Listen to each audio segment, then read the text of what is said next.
Hey, bonjour tout le monde, j'espère que vous allez bien, bienvenue dans cette 13e vidéo dédiée à Salt. Aujourd'hui on va s'intéresser à la création d'utilisateurs et à la création de groupes, et pour ça on va continuer à avancer tranquillement avec les pylars en même temps. N'hésitez pas à vous abonner pour ne pas manquer les prochaines vidéos, à cliquer sur rejoindre si vous voulez soutenir la chaîne, à cliquer sur les pouces bleus également et commenter. Alors, deux documentations importantes en ligne, la documentation des groupes, la documentation des utilisateurs. C'est les modules qui sont les plus faciles à aborder pour démarrer tranquillement avec Salt, c'est aussi pour ça qu'on les aborde maintenant, mais ils restent quand même très intéressants pour automatiser une infrastructure. Alors, on va s'intéresser à reprendre un petit peu ce qu'on avait vu avec les modules, les fonctions, et pour consulter la documentation. Admettons qu'on ne puisse pas se connecter à Internet pour aller voir la documentation, et bien on va pouvoir directement la consulter en ligne. Alors pour ça, on va repartir donc sur notre commande Salt, et on va prendre un de nos minions, peu importe. Et derrière, donc nous, on va s'intéresser à la documentation de... alors, on sait déjà qu'on va utiliser un module qui va s'appeler soit groupe, soit user. On va pas rechercher non plus le module. Et on va chercher la documentation donc de groupe et de user. Donc pour ça, on va repartir. Alors, première chose, on peut chercher déjà à lister. Donc là on est sur des states, on est sur des fonctions de state, des modules de state, donc list state, et là on va partir par exemple sur functions et du module group par exemple. Et donc là on va se rendre compte qu'on a deux fonctions qui existent, absent et present, et sur user on peut faire la même chose pendant qu'on y est, et on va voir exactement la même chose. On a deux fonctions, une present, une absent, donc une pour créer des utilisateurs ou les modifier, et l'autre pour les supprimer. Donc ça c'est une première chose. Ensuite on va vouloir consulter la documentation de ces fonctions et de ces modules, et pour faire ça on va s'intéresser, donc on va faire un state doc, et on va s'intéresser donc à cette documentation. On va prendre par exemple pour commencer groupe, donc le module groupe, on cherche la documentation du module groupe, et là on va retrouver toute la documentation. Alors ces modules-là, c'est vrai parce qu'il n'y a pas beaucoup de fonctions, donc du coup on peut afficher la documentation intégrale du module, donc avec sa partie générique, quelques exemples, vous voyez ici, et puis derrière le absent. Donc le absent il prend qu'un seul argument qui est le nom, donc pour supprimer le groupe en question, et puis le present qui lui prend quelques éléments supplémentaires. Donc si on regarde un peu plus les choses, donc le present il va prendre son nom, donc le nom du groupe, le GID du groupe si on veut le spécifier, si c'est un groupe système ou non. Est-ce qu'on veut ajouter des utilisateurs déjà existants dès la création du groupe? Est-ce qu'on veut supprimer des utilisateurs qui ne sont pour pas que certains utilisateurs soient présents dans ce groupe? Et puis les members. Là, les members c'est complètement différent. C'est complètement différent dans l'approche, c'est de se dire dans ce groupe, je veux rien, aucun utilisateur ne doit échapper à ce que Salt gère au niveau de ce groupe, et du coup, Salt va faire en sorte d'avoir strictement les mêmes utilisateurs. Donc il va créer ceux qui a créé, il va supprimer ceux qui a supprimé, il va faire en sorte d'être très strict sur la gestion du groupe. Et puis on a le absent qui va nous permettre de faire la suppression. Alors pour démarrer, donc du coup on va démarrer tranquillement, on va repartir sur, hop là, on va repartir dans notre arbre ici, on va repartir donc dans Salt, base, on va créer donc un state users, donc on va faire mkdir de Salt base users ici, simplement. Donc là je viens de le créer, hein. Hop là, qu'est-ce que je fais? Tree or free. Elle est bonne celle-là. Et du coup, on va créer un fichier d'init.sls, toujours dans nos users. init.sls. Et là, on va pouvoir donc créer notre groupe.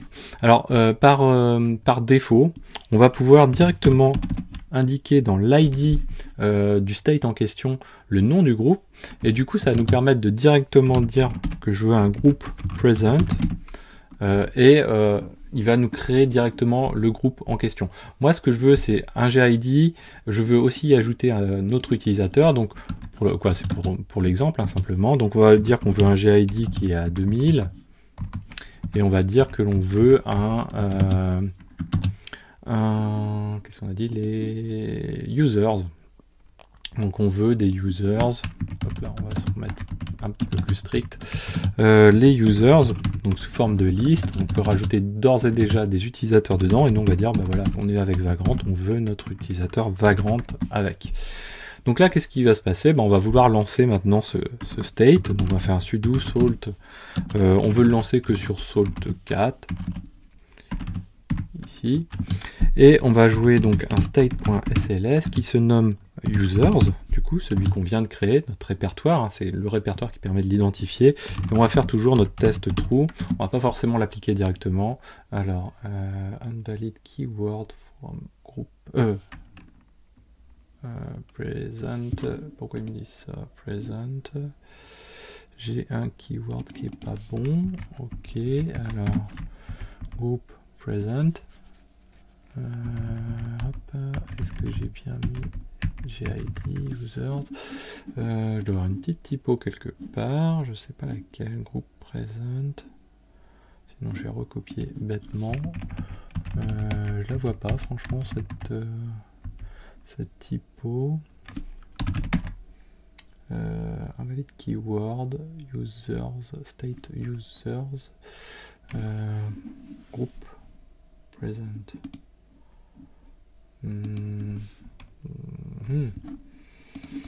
On va recopier, mais je ne vois pas du tout l'erreur.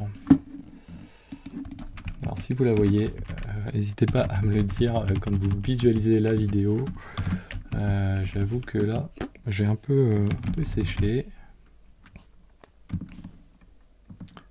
Hop, voilà, on va faire quelque chose comme ça. Hop, voilà. Ah, il n'a pas voulu me les supprimer, tiens, très bien. Ah oui, c'est vrai que quand je suis en mode slide, la suppression fonctionne pas très bien. Bon, c'est pas grave. Voilà, donc on va relancer notre state users. Donc là, il fonctionne bien. Alors, je vois pas ce que j'avais comme typo. Si vous l'avez vu, dites-le moi. Alors, donc là, les groupes, vous voyez que ça fonctionne. Alors, on peut même le créer, ce groupe. Hein. On va y aller franchement. Et donc là, on va faire hop là, un cat /etc groups. Hop là. Groupe. Voilà, on va retrouver notre xavkey ici, qui est bien en 2000, et on a bien un user Vagrant dedans. Donc ça a été fait. Ok. Alors ensuite, donc on peut s'intéresser au user, donc le absent, la fonction user absent, elle va prendre un nom, elle va prendre éventuellement un autre paramètre qui est le purge, qui va permettre de supprimer tous les fichiers de l'utilisateur en question. C'est-à-dire que si on supprime un utilisateur, on va pouvoir dire tous les fichiers qui y sont rattachés, on va les supprimer. On a le force qui va permettre de supprimer un utilisateur dont la session est ouverte, c'est-à-dire que quelqu'un est déjà connecté, on veut supprimer cet utilisateur-là, on va pouvoir forcer les choses et le supprimer. Alors le present, lui, il prend vraiment beaucoup de choses, on va pas forcément rentrer dans tous les détails. Le nom, bien sûr, l'UID qu'on va vouloir prédéfinir, le GID, donc pour l'associer au groupe en question, éventuellement autoriser le state à modifier les UID et les GID, le user group qui va permettre de créer le même, donc là on aurait pu le faire dans notre cas de figure puisqu'on va créer un utilisateur qui va s'appeler xavkey, mais créer le même nom que l'utilisateur en question, le même groupe que l'utilisateur en question, le groups qui prend une liste pour ajouter l'utilisateur à des groupes, donc si vide, donc si on met groups mais vide, à ce moment-là il va supprimer cet utilisateur de tous les groupes sauf celui qu'il a par défaut.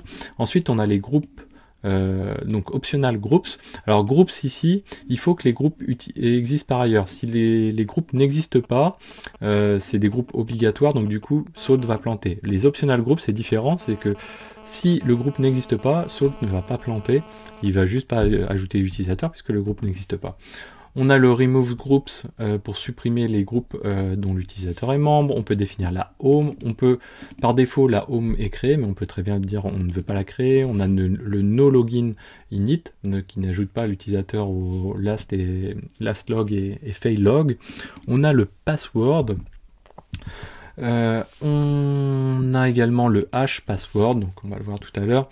Le enforce password. On a des comportements un petit peu différents pour empêcher le mot de passe s'il diffère du hash, donc pour éviter de setter un autre mot de passe que celui qui diffère du hash. Le anti-password, donc qui est complètement à proscrire puisqu'il permet d'autoriser la connexion, le login sans password, le shell bien sûr, et puis on retrouve encore pas mal d'autres choses, donc le unique pour strictement, et celui-là il est par défaut avoir un UID unique, voilà, il vaut mieux éviter d'avoir plusieurs utilisateurs qui peuvent disposer du même UID. Si on est sur l'utilisation des UID système ou non, si on veut, alors en matière de date, en matière d'expiration, etc., donc il y a plusieurs éléments, la date du dernier changement de password, donc ça c'est défini et en format époque, le min days et le max days, donc le minimum de jours pour changer un password, le maximum de jours pour changer un password, le inact days, donc à partir de quel moment, si on a une expiration de password, à partir de quel moment on veut locker à partir de cette date le compte, le warn days, le nombre de jours pour prévenir avant le maximum de jours le maximum de jours pour changer le password, et on a le expire qui est la date d'expiration du compte là en jour fixe par rapport à une date époque. Alors nous on va faire une petite évolution. Quand on avait vu les pylars précédemment, j'avais tiqué pour vous le présenter ou pas parce que j'ai pas fait la correction en même temps, mais au niveau de nos pylars, si vous vous souvenez, au niveau du top ici, on avait fait ceci, le top il est là, on a notre pylars ici.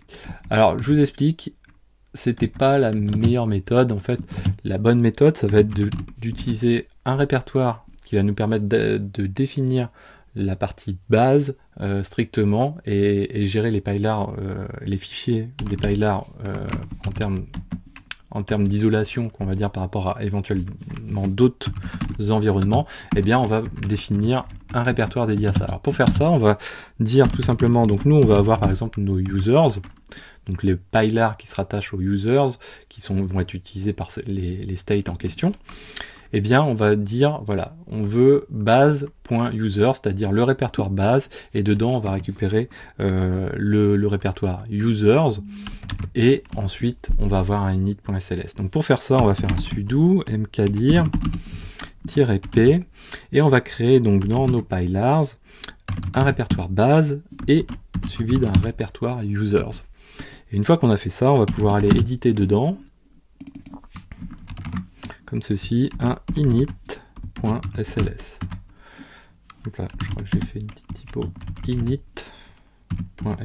avec un sudo ici. Et donc là, ici, on l'a dit lors de la vidéo précédente, on va commencer par le nom du pylars, et ensuite on va chercher à déclarer différents utilisateurs. On verra plus tard, le mieux bien sûr c'est de fonctionner avec des boucles. Nous on va rester pour l'instant dans le schéma le plus simple. Donc on va avoir potentiellement voilà deux utilisateurs, un premier utilisateur donc pour lequel on va dire il s'appelle Exafkey. Pour l'instant on ne rentre pas dans des schémas un petit peu plus sur l'utilisation des Jinja.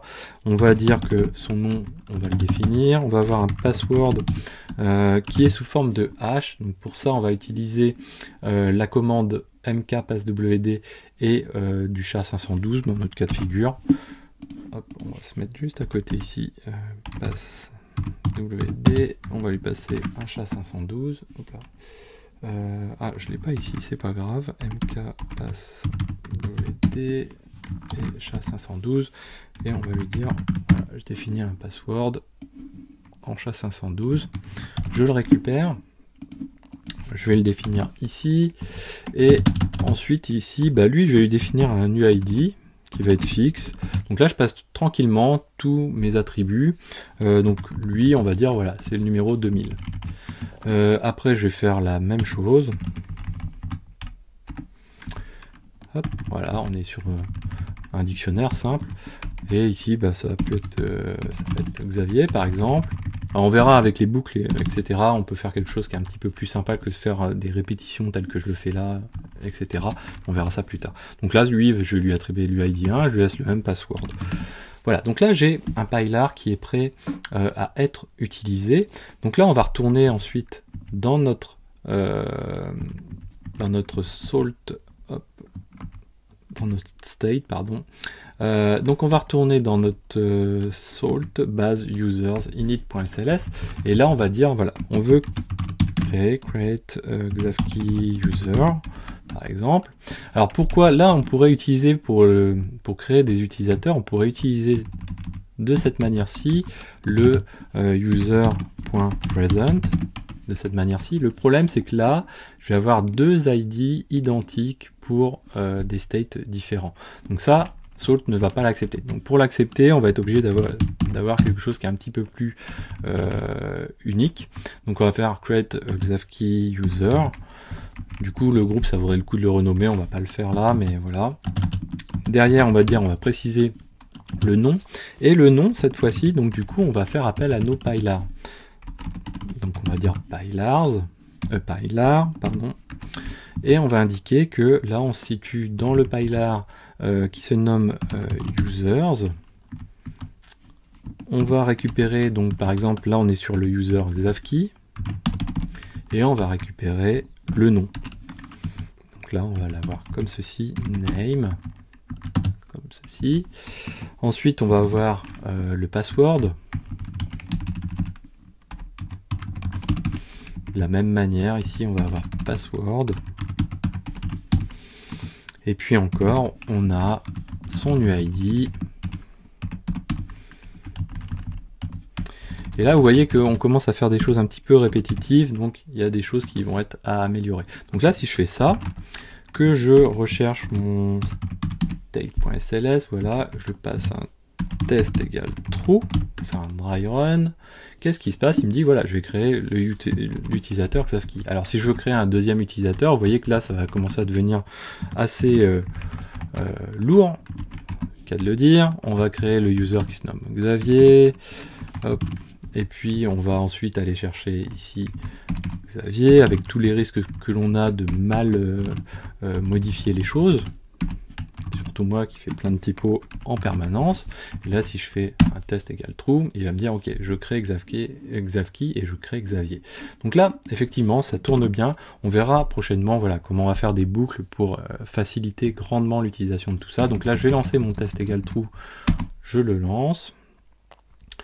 Hop là, il nous a planté sur quelque chose. Create xavkey, fail to create a new user. Xavkey.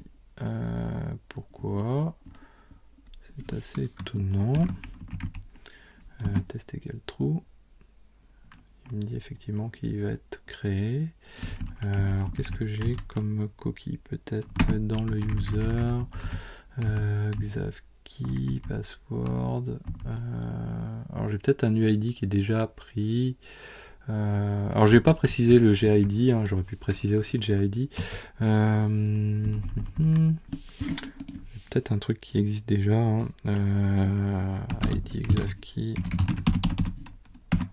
Non, il n'existe pas. C'est assez étonnant qu'il ne le fasse pas. Hop là, xavkey false to create new user xavkey. Je ne sais pas pourquoi il veut pas. Assez étonnant. Hop, on va regarder ici. Create xavkey user. J'ai sûrement fait une typo, quelque chose. Ça semble bon. Ça semble bon. Et ça semble bon. Ma foi. C'est bizarre. Peut-être dans le pylar. Base, user. Hop, on va venir dessus. Non, ça a l'air correct. En plus, on a fait un copier-coller juste après. Alors peut-être que le ID est déjà pris. J'ai peut-être fait des tests précédemment. C'est pas impossible du tout. On va faire un truc direct sans réfléchir. Hop, voilà. Et on va relancer. Hop, voilà. Non, c'est pas ça. Fail to create new user xavkey. Assez étonnant. Alors tiens, on va essayer de faire un truc. Xavkey 2. Hop. Ah. Ouais, il y avait certainement une petite coquille, j'ai peut-être pas bien fait les cleans. Ceci dit, normalement, il nous aurait dit, il nous aurait envoyé un message d'erreur. Donc là, si je veux faire un test, je sais plus si j'autorise la connexion avec password. C'est pas grave, on va faire un test. Donc voilà l'IP. Hop, voilà. On va faire SSH avec du coup Xavki2 arrobase toc comme ceci. Yes. Et là le password qui est très moche. Et voilà. Donc là on était connecté en tant que Xavki tout simplement. Que dire d'autre encore? Bah, c'est à peu près tout pour aujourd'hui. J'espère que cette vidéo vous a plu. N'hésitez pas à la partager, à mettre des pouces bleus, à commenter. N'hésitez pas à vous abonner et à cliquer sur rejoindre pour soutenir la chaîne. Et moi, je vous dis à très bientôt sur Xavki.